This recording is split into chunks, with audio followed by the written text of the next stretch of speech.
The government had just been open for hours when the leaders of the Budget Conference Committee met to start working on a deal by a December deadline to avoid another shutdown. So, will Washington learn its lesson and finally reach a compromise?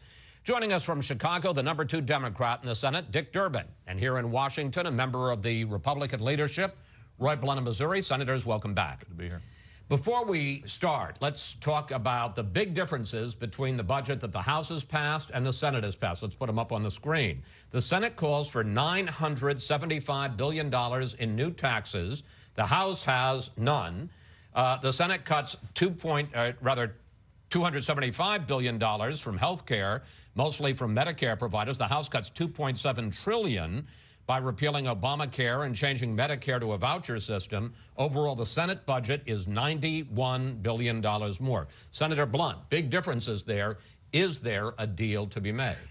I think there is an agreement to be made here, but you know what we should have learned the last couple of weeks, if you're in a divided government and you're arguing against the law, you're disadvantaged. And one of that number that the House used actually is the number that the law ultimately will enforce if we don't reach some agreement to moderate that. The balance, the Budget Control Act is the only thing we've found that actually controls spending. This is the second year in a row and the first time since the end of the Korean War that spending's gone down at the federal level 2 years straight.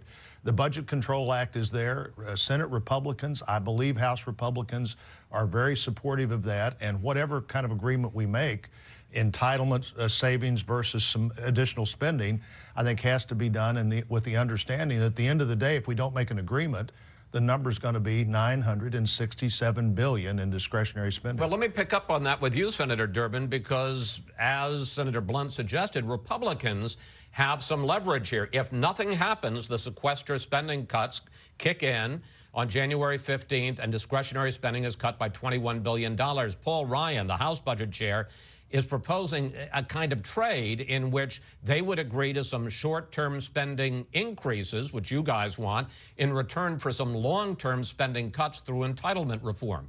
Does that sound reasonable? Well, I can tell you this, if this is the bargain that the Republicans are now pushing for, that we have to cut Medicare to avoid cuts in the Department of Defense, they ought to step back and take a look at this. Paul Ryan couldn't pass his budget in the House of Representatives. The Republican majority wouldn't vote for it unless he violated the Budget Control Act and added more than $20 billion in defense spending. We ought to sit down together and realize that sequester is the clumsiest, most awkward, ham-handed way to cut spending. We can do it much more sensibly.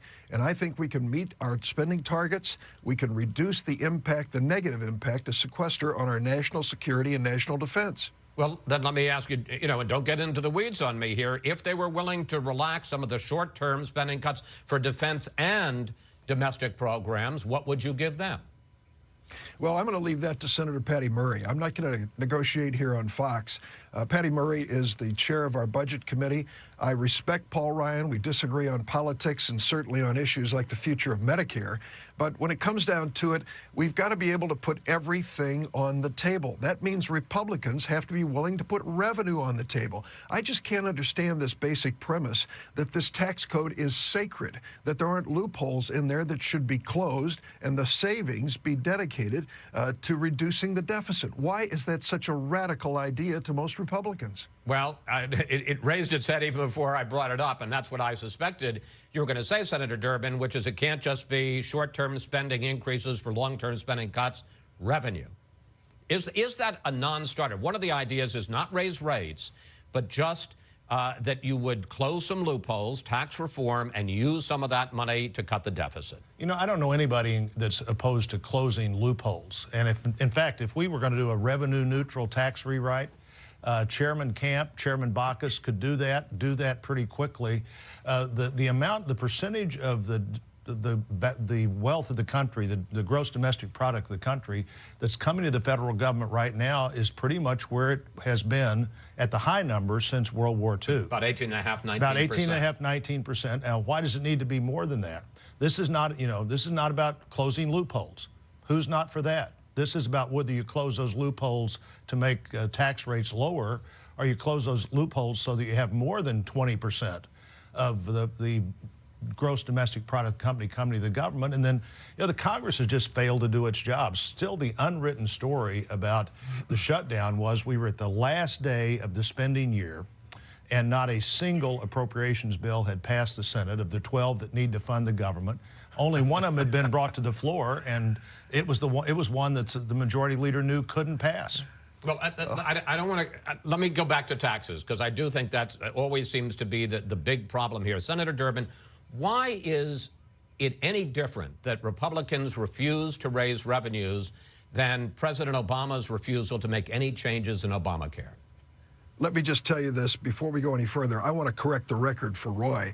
The one appropriation bill we brought to the floor, the transportation bill, was a bipartisan bill. Senator Murray, Senator Collins. When we brought it up for a vote to go forward with the only appropriations bill we brought to the floor, Senator Blunt and all of the Republicans, except Senator Collins, voted against going forward on the bill. So don't criticize us. We tried to move forward on the appropriation bill. You guys are so far beyond what most people know or I think care about.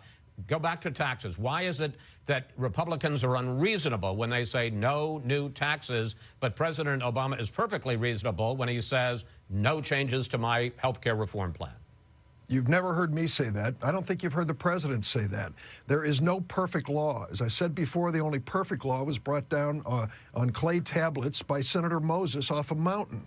So we should sit down and look at constructive ways to make Obamacare, the Affordable Care Act, work better. Chris, look at what's happened here. In just a short period of time, 17 million Americans have tried to log onto this website. 500,000, I'll dispute some of your earlier claims, 500,000 are moving towards signing up for health insurance. This is a popular program. Let's make it work better instead of trying to defund I'm going to talk about Obamacare. Obamacare in a second, but you're not answering my question. Why do taxes have to be on the table? Why can't you just make a deal, short-term spending for long-term entitlement reform, which, Senator, you support and President Obama supports? You have supported the idea of some entitlement reform. That's right, I do. And I'll tell you why. Because Social Security is going to run out of money in 20 years. I want to fix it now, before we reach that cliff. Medicare may run out of money in 10 years. Let's fix it now. And that means addressing the skyrocketing costs of health care. That's what Obamacare is focused on. And yet the Republicans want nothing to do with it. If we don't focus on health care and on dealing with the entitlements, the baby boom generation is going to blow away our future. We don't want to see that happen. We want to make sure that Social Security and Medicare are solid. All right, let me bring Senator Blunt into this. We've been talking about the fact that the websites are shut down again for repairs this weekend. We have the situation with Secretary Sebelius where, yes, she can go to a gala in Boston, but no, she won't testify before a House committee. Your thoughts? Well, I think the Secretary's view that she doesn't have to testify, doesn't have to answer questions, is too busy for that, is unsustainable, and she won't be able to sustain it. What we're really talking about here... When you say not sustain it, should she be out? I think she'll have to testify. I don't think she can refuse to answer questions about this, and trying to defend that I have time to go to a gala in Boston, but I don't have time to appear before the Congress because I'm so busy trying to make this system work just doesn't make sense, and people know that. But this is a very mechanical thing of the most expensive website ever, and it doesn't work. We're nowhere close to knowing whether the president's health care plan is going to work or not, and people are going to find out over the next few weeks and months just how hard it is to sign up, what happens to your insurance rates. We'll see if Senator Durbin's right or if I'm right. I don't think this plan will work because I think it's based on a couple of premises that won't work. But when you can't even put together the package to sign up, that shows how big a job it is to try for the federal government to manage 16% of the economy, and people's health insurance plans is not where the federal government should be. Senator Durbin, we got about a minute left. Isn't this rollout an embarrassment that raises serious questions about Obamacare? And isn't it an embarrassment that Secretary Sebelius is refusing to answer questions from a House committee? Listen, ultimately, Secretary Sebelius will testify before Congress. You know that. I don't know the circumstances with this last minute, let's do it in a few days. But 17 million people have already, 17 million Americans have already visited these websites. How many have signed up, We sir? understand. Almost 500,000. And no, let me they tell have you, not. one of the most 500,000 have filed applications. The government Absolutely. continues to refuse to say how else? many have enrolled. What else are we going to do but take their applications and process them? But that's an indication of national interest. One of the most successful states per capita so far is Kentucky, the state of Senator McConnell and Senator Rand Paul. They've had 10,000 people. Governor Steve Beshear has done there. It's an amazing outpouring of interest in health insurance, and the Republicans So in 30 want to seconds, you close think it this has down. been a success, sir? I think it's on its way to being a substantial success. It's off to a rough start with the website. But if we're talking about competency and accountability, I have a question for the Republicans. We just went through a government shutdown of your creation. It's cost us $30 billion for taxpayers, hundreds of thousands of jobs, and the Republican Party brand is at the lowest level in the last 30 years. Who's going to be held accountable for that? Is there going to be a question about the future of Senator Cruz and his own Republican conference? Okay, it's a very good question. You got 30 seconds to answer, Senator Blunt. The answer is Senator Durbin and others think somehow this is a big win for their party. Nobody won the last 3 weeks. The president saying he won't negotiate about important issues. Democrats in the Senate rejecting offer after offer from the House. People's confidence in government is shaken. Democrats look terrible. Republicans look terrible. The president looks terrible.